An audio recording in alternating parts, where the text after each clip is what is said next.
And ladies and gentlemen, here we go. In the famous words of Aaron Rodgers, RELAX, relax. Talking all day after Buffalo Bills loss about how this team just isn't good enough, about how this team has a lot to go, how this team just is not championship material. I've heard it all day long. And it's time to have everyone just RELAX.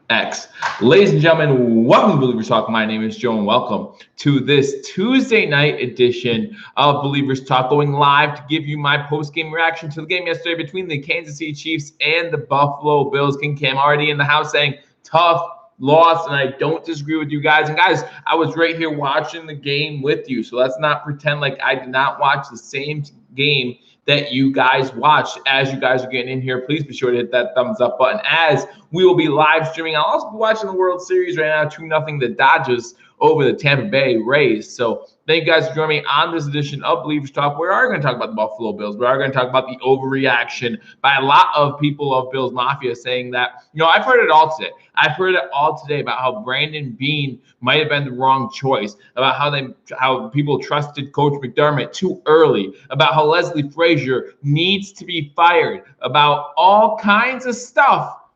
And it's all crazy. Okay, listen, it was a bad loss, and we'll talk about the loss, and we'll talk about how bad our offensive and defensive lines look. But we'll also talk about the fact that, hey, somewhere down the line here, we're going to get John Feliciano back, and that's going to add that extra piece to this offensive line that we've been missing pretty much all season long. We'll get him back, and when we get him back, that's going to add to this offensive line depth. It's also going to add to this offensive line continuity, because it will be the same offensive line now without Cody Ford, of course, as it was last season. But that's okay, because no one likes Cody Ford anyway, right? So we're going to find out exactly what this line looks like without Cody Ford, because he's out week 2. Listen, on the show, I'm never really missing Milano, says King Kim. We'll talk about the defensive side of the ball as well, because I'm not blind, guys. This defense is not playing nearly as well as it did last season. Does that mean that Leslie Frazier deserves to be fired? Back-to-back weeks, Leslie Frazier has talked about Tremaine Edmonds, how he's obviously nursing an injury, okay? So we go up against the AFC season is early. Let's enjoy being on top of the division post-Brady era. I do want to see better rush defense. And Joshua, and thank you for joining me on Believers Talk, guys. Again, as you come in here, hit that thumbs up button. Listen, I think that this defense is good at stopping one thing at a time. It just can't overextend itself on multiple things. Because when we play defense against the rush, when it was against Oakland and Las Vegas and Tennessee, we actually did a good job. The problem was in those games, we said, yeah, Derek Carr, go ahead and beat us if you can beat us. He couldn't do it. We said, Ryan Tannehill, go ahead and beat us if you can beat us. And he could, and he did. So that was the big difference between the Vegas Raiders game and the Tennessee Titans game, and that's why the Bills came on top in the Raiders game. And let's be honest, the Titans are just a better team than the Raiders, okay? And these are the two teams that we lost to were your two representatives in the AFC Championship game last year. Two teams that combined right now are 9-1. And let's not forget that to get these two games in, the NFL completely messed around with the Buffalo Bills schedule, playing the Tennessee Titans game on Tuesday last week, and then playing this Kansas City Chiefs game on Monday when it was originally scheduled for last Thursday. So it completely messed up, and I'm not giving them that excuse. Listen, the Buffalo Bills had about a week to get ready for this Kansas City Chiefs team, and let's be honest about it, they just were not prepared. Hey, Angry Buffalo sports fan, glad to see you in here. How do we expect to win a playoff game if we can't beat playoff teams? Well, right now the Rams are a playoff team. Now, there is some speculation there. I'm one to think that the only reason why the Rams are a playoff team, the only reason why the Rams are 4-2 is because they played 4 NFC East opponents the first half of the schedule. But they're 4-2 nonetheless, and they're a playoff team. The Raiders currently are 3-3. They're fighting for a playoff spot. They might make the playoffs. I'm not saying that we're the best team in the world right now. I'm not at all. Okay, I'm not saying that we might be able to beat the Chiefs later in the year in the playoffs. I don't know that. But I do know we have injuries too. I do know that we'll be getting pieces back. I do trust this coaching staff, believe it or not, to still get it right, to still get the ship corrected. I still trust that. Why? Because Hey, Sports Stone, glad to see you in here. You have to be able to beat good teams. Otherwise, it's one and done in the playoffs. And I'm not disagreeing with that. I am not disagreeing with that. But the Titans struggled last year. Titans lost to the Texans late in the season. They beat them week 17 when the Texans weren't playing anybody, right? But the Titans had some struggles last year against good teams. They did beat the Chiefs last year, but I know they struggled as well, and yet they made it to the AFC Championship game. You can't say that something that happened in week 6 is going to be indicative of how you guys play in the playoffs. Okay, the playoffs are still 10, 11, in some cases, some people are talking about 12, 13 weeks away, depending how the NFL handles the scheduling issues that have come up due to the pandemic, right? They're talking about possibly moving the Super Bowl back to March, which gives this coaching staff more time to figure it out, okay? Milano being out. Edmonds isn't 100%. You talk about losing Norman in the first 3 games of the season. Now you lose Levi Wallace for an extended period of time. You don't have John Feliciano on that offensive line to add to that continuity. Now you're going to lose Cody Ford. It's been a couple of pieces here and there, but they've been critical pieces all at the same time. So don't act like the Buffalo Bills can't get any better. They can get better, guys. We just can't let the Dolphins claim the first in the AFC East. We just need to win the game ahead of us. We need to beat the Jets. We go 2-0 in the next 2 games. We're 6-2, and we're 4-0 against the division. Gives us a huge leg up on the Miami Dolphins, who we already beat this year, okay? Already beat the Dolphins this year. And look who the Dolphins have beat. The Dolphins sitting there at 3-3. The Dolphins beat the Jacksonville Jaguars, the New York, New Jersey Jets, and the San Francisco 49ers, who had more injuries than any other team, minus maybe the Eagles, when they played them. Were they impressive victories? Yes, we have to give the Dolphins that. But were they against inferior competition? Yes, that's the fact. I like what Brian Flores and that team is doing over Miami, but there's a reason. There's a reason why Ryan Fitzpatrick currently has the 7th best QBR in the NFL, and they decided to still go with Tua Tagovailoa. There's a reason for that, right? They might make a wild card push, and some people, including myself, said that they might do that. And I still think they can. Again, I like what Flores is doing over there. But you're talking about Ryan Fitzpatrick having the 7th best QBR and you going to another quarterback. Obviously, they're more looking towards the future than looking at the right now, at the present. Because at the present time, Ryan Fitzpatrick's winning your football games. Jags, Jets, and Bengals are free wins. And yeah, they do have the Bengals coming up on their schedule too. I think they have a lighter schedule towards coming up as well. They do come back from bye. This week's going to be their bye week. They do come back and play the Rams. So as much as we were cheering against the Rams in week 3, going to be cheering hard for the Rams in week 4. I'm not sure this defense can shut down Joe Flacco and the Jets to Sports Down. At this moment, I don't think this defense can shut down anybody. I mean, we just saw the Jets get shut out. When was the last time we saw a team get shut out back-to-back weeks? But this Buffalo Bills defense, with the injuries that they've had, it's tough for them. And, Leslie Frazier might not have been calling the best play calling, right? And some people are saying, hey, Coach McDermott needs to take over the defensive play calling. Coach McDermott says, no, we're not going to do that. I'm not going to do that. Coach McDermott's said they trust Leslie Frazier, and we need to too. We need to trust Leslie Frazier. Again, back-to-back years with a top 3 defense, and we're just going to give up on this team after 6 weeks with a 4-2 record leading the AFC East. I just don't understand it. Elliott comes in and says, never jumping off the Bills. Absolutely. And guys, I'm not saying that there's not things that we need to improve on. Listen, we got beat yesterday on both sides of the ball. The offensive line and the defensive line. Again, whenever they would run the ball, it wasn't just Clyde Hilaire. It was Williams, heck, Patrick Mahomes. Whenever they would run the ball, it seemed like a Buffalo Bill was not touching them until they got at least 3 yards downfield. That offensive line got such a good push against the Buffalo Bills defensive line, it was embarrassing. You talk about the Buffalo Bills deciding to make Trent Murphy a healthy scratch, deciding to make Harrison Phillips a healthy scratch. Were those the right decisions? Now, yeah, we did see a couple plays where Brian Cox Jr. made a play, and we were happy about that, just to see someone step up and make a play. But could Murphy been in there a few more times? We don't know. We'll never know. But was sitting Murphy and Phillips the answer? The answer is no to that, right? The answer is no. When you give up 250 rushing yards on the ground, obviously whatever you did to try to switch up this defense to make this defense better did not work out. Scratch them versus the Jets, not the Jing Ding Chiefs. I'm keeping the faith, but right now they are very tough to watch. Yeah, that's 2 weeks. That's 2 weeks, right? The first 4 weeks they weren't tough to watch. First 4 weeks, we were having a lot of fun, right? We were dancing, we were celebrating, having a good time, sitting there at 4-0, laughing at the Rams for pass interference call they weren't sure about, upset about an interception that didn't happen. We loved them beating the Jets week 1, the Dolphins week 2. Division wins. They're easy. Well, will it be easy coming off 2 losses? Will it be easy not having 100% of your guys on the field? Remember, week 1, everyone was healthy.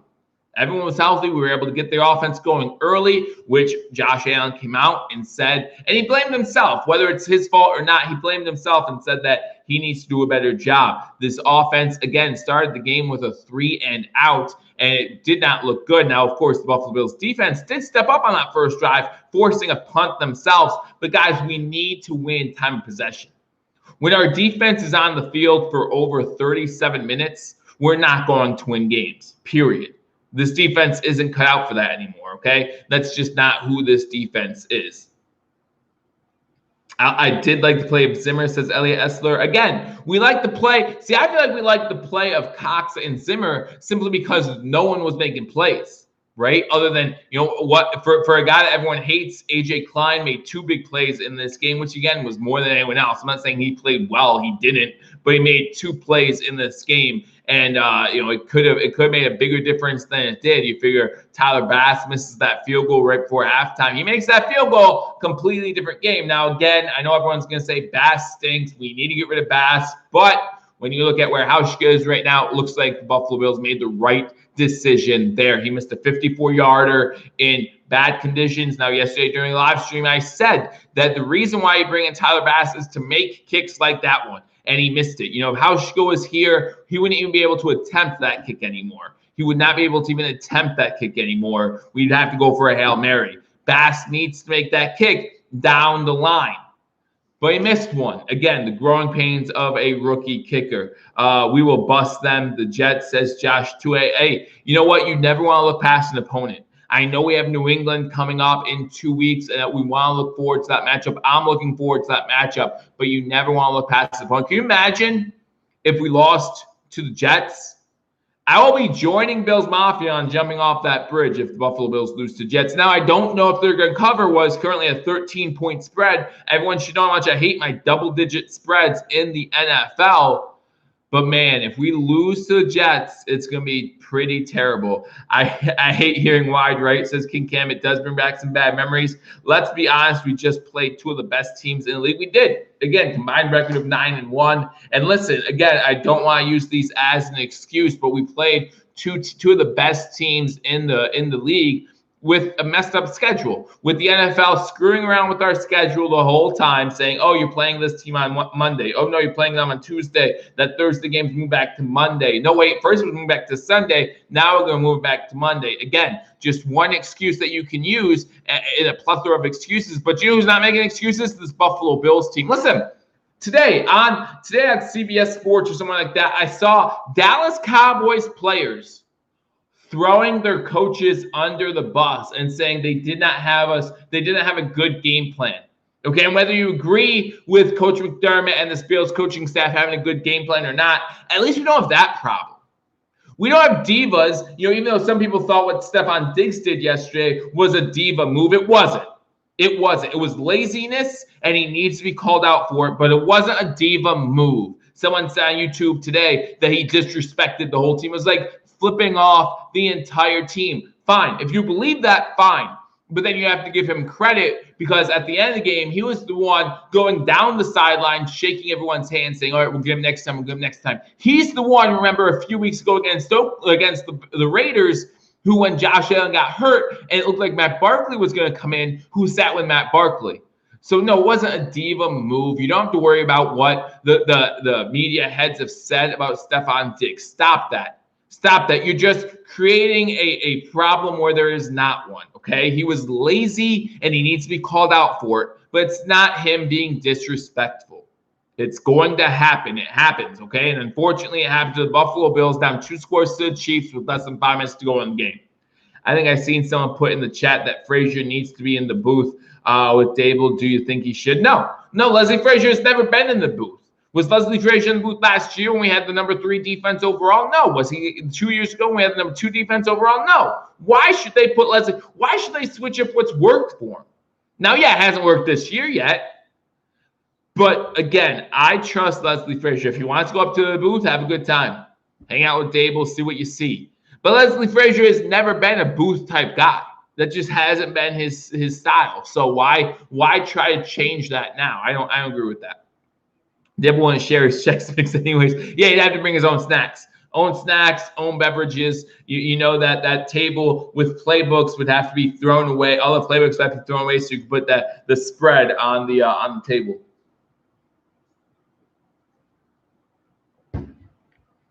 If the defense can't figure things out, it's another one and done in the playoffs. But here's the great thing. We have time to figure it out. And did our defense have it figured out last year? Did you like our defense last year? Because we were one and done in the playoffs last year. So they don't have to get it figured out to last year's equivalent. Okay, this offense is still better than it was last season. This offense can still carry this team when asked to. Titans were the AFC title game. Chiefs won Super Bowl. Yeah, no, I know. And they're combined 9-1 this season. Combined 9-1. Now, again, there's a lot that goes into that, and there's a lot that goes into the Buffalo Bills right now. But let's talk about some of the positives from this game. Not a lot to talk about there. There really wasn't a lot of positives in this game to talk about, but there are 2 in particular that I really want to bring up. First of all, our red zone TD ratio was 100%. Made it into the red zone twice. Listen, it's not enough. As Josh Allen said yesterday, 17 points is not enough. I understand that. But he made it in the red zone twice. He scored 2 touchdowns. How about that Stephon Diggs catch in the end zone? That was unreal. That play was just, I thought the play was broken up. I thought that Josh Allen was just throwing the ball away. I did not think that Stephon Diggs had a chance. But Josh Allen, again, throwing that ball where only Stephon Diggs could catch. There were a lot of balls yesterday that were incomplete, that Josh Allen threw that only the receiver could catch it, or it was incomplete. A lot of times they were to Diggs. And they just fell incomplete, and that's going to happen, unfortunately. Toe tap swag says King Cam, absolutely. We was one and done in 2017 and 2019 because of the offense and because of the defense, Joe. Well, I'm not going to blame the defense for what happened in 2017. I'm not going to blame the defense for giving up 10 points to the Jacksonville Jaguars, who on the next week played New England and had an offensive explosion in the first half, just couldn't hold on to that game. But I'm not going to blame the defense for what happened in 2017. That was solely the offense and a certain quarterback who I refuse to name. Not because of the defense is what he meant to say. Positive, as bad as it looked and felt the whole time, we still had a chance before the field goal. Which, by the way, in Casey's last drive. Which, by the way, this is something else that has annoyed me all day about everyone talking about Stephon Diggs. Everyone talking about what Stephon Diggs did being a selfish move and all that, and it was. Again, I'm not trying to sit here and say Stephon Diggs does not deserve to be called out tomorrow in the film room when they're looking at film. He does. But do you know who else deserves to be called out? And sometimes people are afraid to say this when you talk about your top talented players. Tre'Davious White needs to be called out. Jordan Poyer needs to be called out. That's 30 yards of penalties on that last drive that leads to a field goal to put the Chiefs up 9 and make the game uncatchable. Now, who knows what happens if those 2 penalties don't happen, right? Who knows? But they can't be doing that late in the game down by 1 score. Did I say hi? I meant Poyer. Yeah, wasn't Poyer the one with the second personal foul? The one where he picked the dude up, slammed him down? They need to be held accountable. And if not, Jordan Poyer needs to be called out for his lack of coverage on Travis Kelce on that second touchdown. He needs to get over. Selfish plays. Jason's absolutely selfish plays. Listen, Tre'Davious White, what are you doing? You're past the other side of the white line when you give him the last shove. Why are you doing that? Why are you doing that? There's no need for that. And yeah, he didn't fall down, but still no need for it. Don't give me your smirky little smile and say, oh, I didn't do anything. You did. You clearly did. And you deserve to be called out for it. And if I'm the only one to do it and they get behind me, Bills Mafia gets behind me to tell you need to be called out for it, then fine. I'll do it.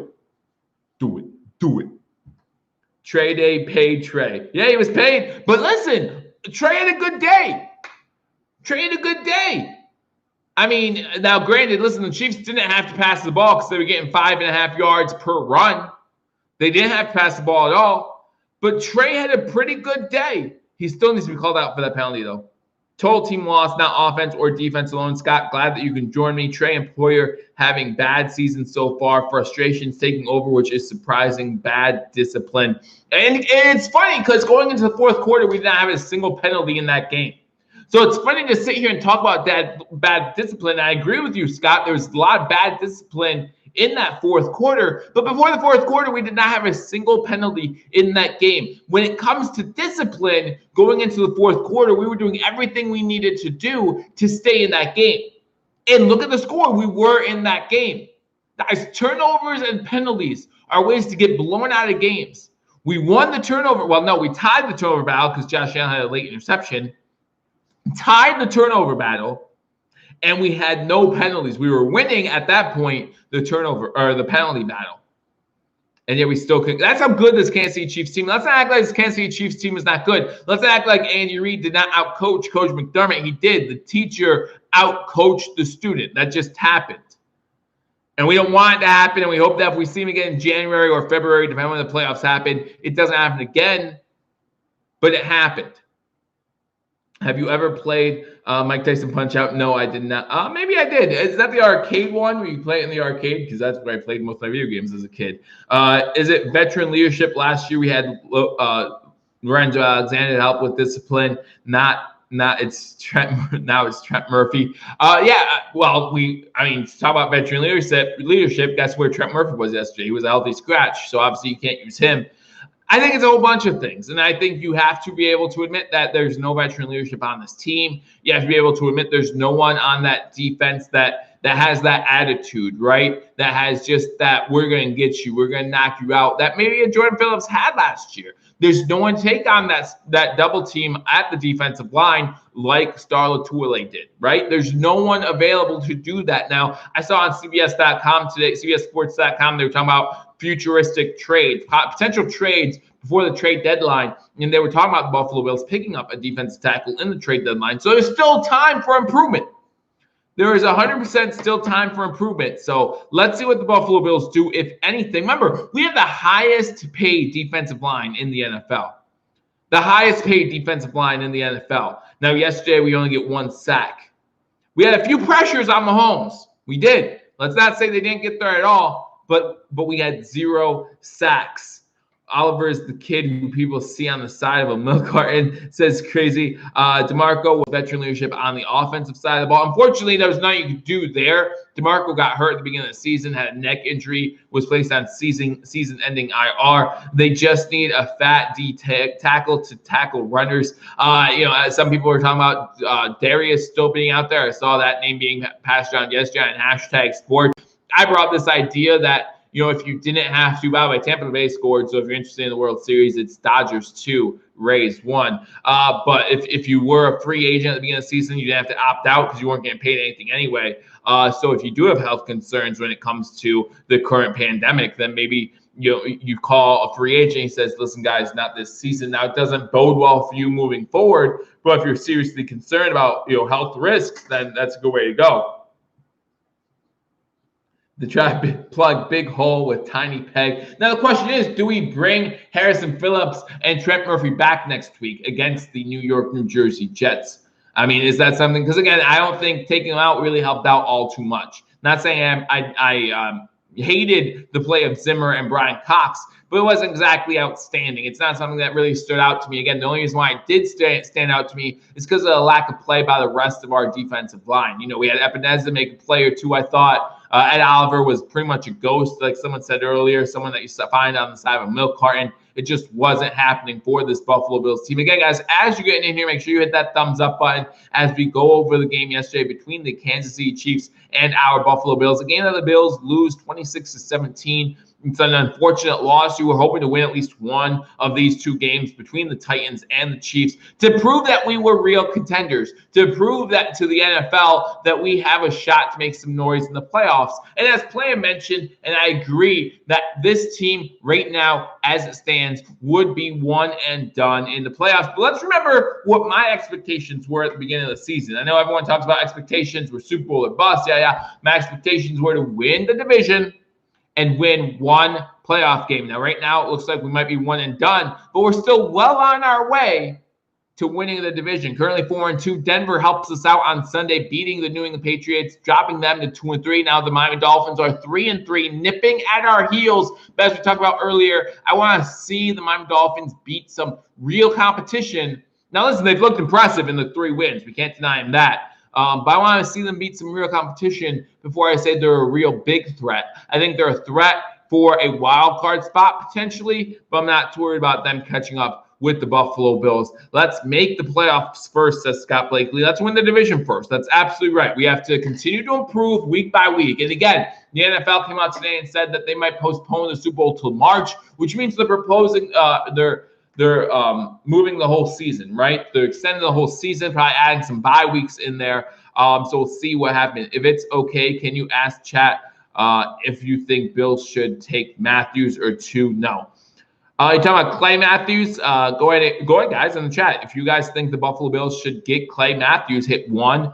If you think that they should not bring in Clay Matthews, hit 2. I don't understand why Clay Matthews is still a free agent. Now, a lot of people in hashtags stream yesterday when we talked about Clay Matthews, we talked about how he's more of a blitzing linebacker, so not sure how he would fit the Buffalo Bills scheme, as the Buffalo Bills don't seem to be blitzing the linebackers all too much. That's at least what was said when I brought it up. And I don't necessarily disagree with that, although blitzing some linebackers might be the way to go, the way this defense is playing. Mixing things up a little bit, getting some blitz. So go ahead, guys. 1 in the chat if you think the Buffalo Bills should make a move at Clay Matthews. 2 if you think it's okay to leave Clay Matthews in free agency. Bang Mafia says, what's up, Bills Mafia? Not much, but just going over a tough loss yesterday and a tough past 2 weeks for our Buffalo Bills. And it's a shame, too, because, again, after 4 weeks, we were all on cloud 9, right? We were all excited. And listen, I said this after the loss on Tuesday. If we would have beat the Chiefs yesterday, the loss of the Titans meant nothing. Meant very little at the least. We'd be 5-1, 2 games up in the division. Again, just winning one of those 2 games would have meant so much for us Buffalo Bills fans. It just didn't happen. But that does not mean that this team can't get better in the next few weeks. So if we sign Clay, our penalties will skyrocket, says Jason Crandall, especially if he ever touches the quarterback. Right? We got bad penalties. Team will get hit at the end of the year and make some noise. Let's hope so. Let's hope so. I'm really hoping that the Buffalo Bills, again, like Scott Blakely said, it's all about winning the division first. Okay, so that includes this week against the New York Jets. We're going to be covering that game and, again, giving you live play-by-play reaction this Sunday to the game between our Buffalo Bills and the New York, New Jersey Jets. So if you haven't subscribed to Billievers Talk, hit that subscribe button for continual up-to-date Buffalo Bills news. And we talk about the Buffalo Sabres. We talk about Buffalo sports. Just right now, in the middle of the NFL season, mostly going to be about the Buffalo Bills, man. And listen, we're still 4-2. We're still 1 up on the division. And the team we're 1 up on, we've already beaten once. But that might lead to a very interesting Week 17 matchup with the Miami Dolphins if this continues on this trend. But again, the Dolphins switching to Tua Tagovailoa today, so not sure what that means for the Dolphins moving forward. But I'm not worried about them yet. I'll worry about them if they tie us, and we'll still have a tie break, or if we play them Week 17 and something's on the line. Until then, let's worry about week by week. So we talked about some of the good from the game yesterday. One good that I didn't bring up that I normally don't bring up, but he has to be mentioned because, again, if I'm gonna be bringing him up every time he plays bad, I have to bring him up every time he plays good. And listen, the game against one of the best offenses in the league, field position mattered, and Corey Bojorquez did a good job making sure that they didn't beat us on field position. Okay, Corey Bojorquez not only wears punts, he averaged 53.5 yards a punt over 4 punts. Pretty good, and on every single punt, not a single line drive among any of them. Lots of hang time, gave the special teams plenty of time to get down there and make a play on the return man.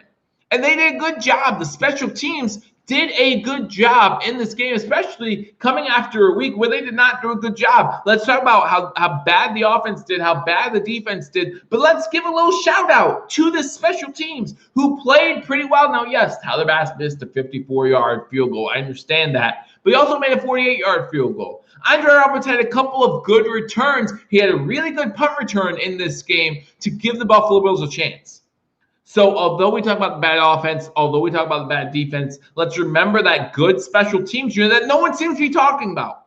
No one seems to be talking about. Again, everyone wants to talk about the negative after a loss, and that's why I give myself a day, give myself a chance to calm down. Because if you were part of the live stream yesterday, you know I was not calm. In fact, for most live streams, I very rarely stay calm. I don't do that. But I want to give myself a chance to watch the game, nothing else going on, watch what I can see that I wasn't looking for during the live stream, and see what I find. And one thing I found was a good special teams unit.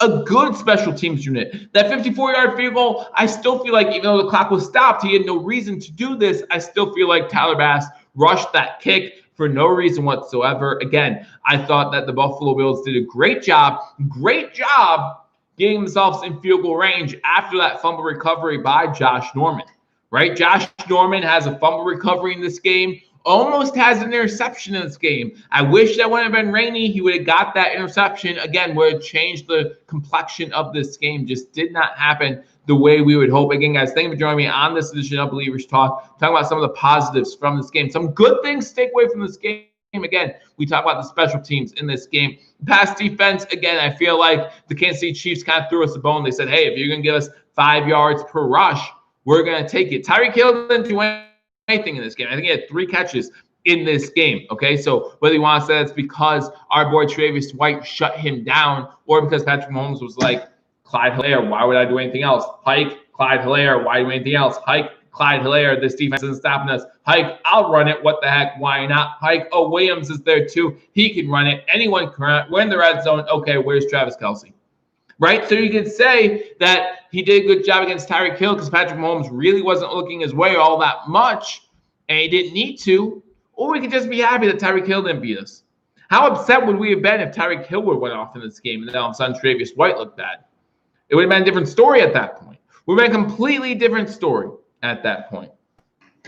Again, guys, as you're getting in here, if you haven't already liked this video, hit that thumbs up button. And again, I share this video. Let people know we're out there giving our live. Normally, we're live Monday during halftime on Monday Night Football, but we were part of Monday Night Football last night, so I didn't have time to do it yesterday. Wanted to get on here and do it again today, just to give you guys a post-game kind of catch up. Tomorrow, you guys can join me. I will give you my video, give you my picks for the week next week. Did not have a good week this past week, but you guys want to stay tuned for next week as I'm still doing pretty good overall for the season, much better than last season. I give you my picks both straight up and against the spread. But like I said, guys, the negatives from this game are obvious, right? You talk about the negatives from this game, and it starts with time of possession. Again, the Kansas City Chiefs holding the ball for 36 and a half minutes. The Buffalo Bills 21, a little over close to 22 minutes. And in the first half, the Bills had time possession. The first half, at the end of the first half, the Buffalo Bills were winning time possession. And again, it showed up on the scoreboard. We went to halftime down by 3 with a chance late to tie it, right? Had a chance late in this game or late in the first half to tie it going into halftime. And that would have been a huge momentum swing for the Buffalo Bills. Just couldn't get the job done. Again, very few penalties in this game for the Buffalo Bills, of course, until the fourth quarter. You do have to like the first 3 quarters when it comes to discipline. But that fourth quarter was a complete mess when it comes to discipline. We found out what we're made of. It seemed like when the Buffalo Bills thought that this game was lost, that we just completely screwed up. But again, only 4 penalties for 39 yards compared to the Chiefs, 8 penalties for 68. The Chiefs could not cover Stephon Diggs. They couldn't. Now, again, Allen missed on some throws. There was one deep in the end zone that Allen missed on where I thought Diggs had to step. There was that first quarter play in the end zone where Allen just overthrows Diggs, had a wide open Diggs in the end zone. The Chiefs cannot cover Diggs in this game, and he does get a touchdown in this game. Just unable, Allen and him were just unable to connect on a more consistent basis, right? You wanted to see Allen be able to connect with Diggs. And it all starts with that first drive. That first drive, we go 3 and out. But again, that first drive, you have 2 balls that could have been caught that weren't. Now, I'll say that the one that was thrown to Beasley was a little behind him. And I understand in the rain, it's a little tougher. But that one to John Brown on 3rd down, he needs to catch that. He needs to catch that, and that completely changes the offensive mindset. That completely changes the momentum of this game right off the bat. You pick up that first 3rd down. Listen, going into this game, the Buffalo Bills had the #1 3rd down efficiency offense coming into this game. We weren't bad in this game. We weren't terrible. We were less than 50%. I want to see that number above 50%, but we were 4 for 9. We were 4 for 9 on 3rd downs in this game. Now, again, those numbers are small because we didn't have the ball that much. Remember, we had the ball for less than 7 minutes in the second half. That is completely unacceptable. And whether you want to blame the defense for not being able to get off the field or whether you're with Josh Allen and the offense saying you got to pick up some of those 3rd downs, either way, it's not good. It's not good when you have the ball for less than 10 minutes in a whole half. That just is not good for your defense. And we saw the defense begin to struggle even more so as the game went on. So, again, there's a lot of negatives to take away from this game, a few positives. But, again, I want to know your thoughts, your reactions from this game over in the chat. Let me know what your biggest takeaways are. Let me at least know that you guys are not jumping off the bridge yet. Again, this Buffalo Bills team, 4-2, still leaders of the AFC East. Let me know that you're not jumping off the bridge. Let me know that you guys are still behind this Buffalo Bills team. You're behind Leslie Frazier. Do you believe this coaching staff can get turned around? Now, going into this year, I was looking at Leslie Frazier saying, hey, he might have some head coaching gigs coming up, right? Well, it doesn't look like he has that to worry about right now. It doesn't look like that's going to be on his plate anytime soon if he continues to have his defense perform this way. But if his defense was a top 10 defense, top 5 defense like it's been in years past, you might believe Leslie Frazier was going to go. But now that the defense has played this way for 6 weeks, I'm not sure anyone's going to want to take a look at Leslie Frazier and offer him a head coaching spot. I think we might be set for Leslie Frazier being the defensive coordinator for the Buffalo Bills for a few more years. And you know what? I'm okay with that.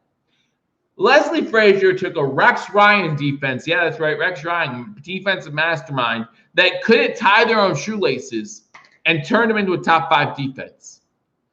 2 years running. Again, this year we probably will not finish in the top 5 in defense, but I'd still like those odds. I still like those odds. Now, everyone's talking down on Brian Daboll, right? Everyone's talking about Brian Daboll like they were at the end of last season. It went from make Brian Daboll the highest paid offensive coordinator in the NFL to fire him just like that. Just like that. And that's why when it was all happening, I wasn't getting too high on Brian Daboll. I think Brian Daboll is okay. He's okay. He's not great. He's not as terrible as he's been the last 2 weeks. He's okay. And you know what? Between him and Ken Dorsey, they've helped the development of Josh Allen, which has been a huge plus for this team. Again, Josh Allen is still improved from the 2019 or 2018 Josh Allen. There's no denying that. Josh Allen is still improved from the guy we saw last season. And it showed up at times yesterday. Again, there were so many balls in this game where Josh Allen threw it where only his receiver could catch it. Only his receiver could catch it. Now, the receiver didn't come down with it at plenty of times. But again, that wasn't all his fault. Another thing we need to talk about is the lack of tight ends on this team. I've been saying this for months now. We need a consistent tight end. Tyler Kroft had, one catch in this game? We need to do better. We need to give Josh Allen a comfort blanket. And it wasn't Cole Beasley in this game, again. So there must be a reason why he's not throwing the ball more consistently to Cole Beasley. I thought Cole Beasley would have a much bigger impact on this offense this season. And if we keep sitting here and saying Cole Beasley's always open, then why is he not getting the ball more? Why is Cole Beasley not getting the ball more? Is it just because Josh Allen doesn't like first downs? I don't think that's it. I don't think that's it. What's going on with Cole Beasley? I want to know that, guys. What do you think's going on with Cole Beasley? Because in this game, he did not do all too much. In this game, none of our receivers did all that much. None of them, other than Stephon Diggs. Cole Beasley had 4 receptions for 45 yards. He did have that touchdown, but that's it. Gabe Davis only had 1 reception for 7 yards. Everyone's so high on Gabe Davis. What happened? And again, maybe we say he's a rookie. Maybe we chalk it up to him being a rookie, having a bad performance every now and again, just like we will with Tyler Bass. But again, Tyler Kroft Tyler Kroft actually had 2 receptions in this game. Or no, 1 reception, 2 targets for 7 yards. John Brown, not a single catch in this game. For everyone who was so excited to get John Brown back, not a single catch, 4 targets, 1 drop, no catches. John Brown needs to do better. Gabriel Davis, I know you're a rookie. You need to do better. This offense as a whole needs to do better. Devin Singletary, you need to do better. There's not a single thing other than Stephon Diggs that I could say really made me happy about this offense. Josh Allen looked fine. He had a rough game, but again, he had a better game percentage-wise than Kyler Murray did, right? What was Josh Allen? 14 for 27, only 122 yards, 2 touchdowns, and again, that interception late where he's trying to force something again. Linebacker made a great play on that interception. He really made a great play on that interception. Dodgers blowing this one open here, guys, currently 4-1 in Game 1 of the World Series. I think the Dodgers still have players on the base pads, so it looks like they're blowing this one open in Game 1. But again, going back to the Buffalo Bills, nothing other than Stephon Diggs impressed me in this game. So, you talk about this defense, again, losing the line of scrimmage every single down. The linebackers, talk about Matt Milano being out. Listen, I've heard so much talk about Milano sitting out against the Jets, or if Milano plays sitting out Tremaine Edmonds. Let's just get everyone healthy. Whatever it takes. What happens if we sit Milano and Edmonds and we lose to the Jets? I mean, how embarrassing would that be if we're the Jets one win this season? Because the Jets are not winning more than 2 games this year. The Jets are not winning more than 2, maybe if they're lucky, 3 games this year. The Jets definitely have a easy path to the #1 overall pick, an easy path to Trevor Lawrence. So we need to win this game. Now, again, do I think the Bills will cover a 13-point spread? I just don't know. I look at the list of games, and you know how much I hate double-digit spreads, and the only double-digit spread is the Buffalo Bills. After the last 2 weeks, I just don't know if I see it happening. Again, the Jets didn't exactly lay down for us week 1. Are they going to lay down for us now? We would have what? If we had 13-point spreads, we would have covered 1 spread this whole season that was against the Jets. But still, this Buffalo Bills team, it's not like this Buffalo Bills team is blowing other teams away, even in their wins. We let the Rams come back. Vegas was a back-and-forth battle. The Dolphins almost beat us. And again, the Dolphins, tough team. I'm not saying that. I'm not trying to knock the Bills for that. The Dolphins are proving they are a tough team. So 3 of our 4 games, we're down to 1 possession. So why are we 13-point favorites now? Because it's the Jets? Okay, maybe we can do that. But we're the only double-digit favorite this week. And that scares me. But again, guys, thank you for joining me on this live edition of Believers Talk. Again, want to talk a little bit about what was going on Twitter earlier today. Again, Twitter is a very toxic place, period, I feel like. I don't like Twitter in general, but man, after a Bills loss, Twitter just goes nuts. And everyone jumps off the bridge like there's nothing good that could ever happen in Buffalo. There's nothing good that the Buffalo Bills could ever do. And that the Buffalo Bills should no longer play football. Again, the things I heard today on Twitter were from Brandon Beane deserves to be fired as a GM, to Coach McDermott needs to move on, to Leslie Frazier should be fired. So much different. Josh Allen is back to his old form. Things like that, things that just aren't true. They just want to freak out. They just want to have the freak outs because we lost 2 games in a row. And again, I'm not happy that we lost. Okay, I'm not sitting here saying that this team is good enough to win in the playoffs. What I am saying is that there's plenty of time between now and the playoffs for us to improve. Until then, it's all about winning the division. So again, guys, thank you for joining me on this edition of Believers Talk. I'm going to get out of here. I appreciate all the chat, all the support you guys give me. Again, if you haven't subscribed to Billievers Talk, make sure you hit that subscribe button for continual Buffalo Bills information and Buffalo sports. So again, hit that subscribe button, like this video, leave a comment if you're not watching this live. Leave a comment when you're done watching. Let me know what you thought about the game last night between the Kansas City Chiefs and the Buffalo Bills, and the game coming up between the Buffalo Bills and the New Jersey Jets. And again, catch that game live play-by-play and reaction to the game between the Buffalo Bills and the Jets this Sunday at 1 o'clock. So make sure you join me at 1 o'clock. I'll be going live at 12:30. Back to those Sunday games, back to the 1 o'clock start times. Hopefully that means we're back to winning. And that's what the Buffalo Bills and their fans want to see. Again, 4-2, still first place in the AFC East. Miami on our heels, and you still can't forget about those Patriots, guys. I look forward to talking to you all soon. Again, join me tomorrow as I give you my picks, both straight up and against the spread. Thursday during halftime of Thursday Night Football, we will get ready to preview the game between the Buffalo Bills and the New York, New Jersey Jets. And on Friday, I go live with an injury report sometime between 3 and 4 p.m. whenever the injury report goes out, and then I have time to get off of work and give you guys the injury report. So again, subscribe, like, comment, yada, yada, yada. Thank you very much. I look forward to talking to you all soon. Until I do, go Bills.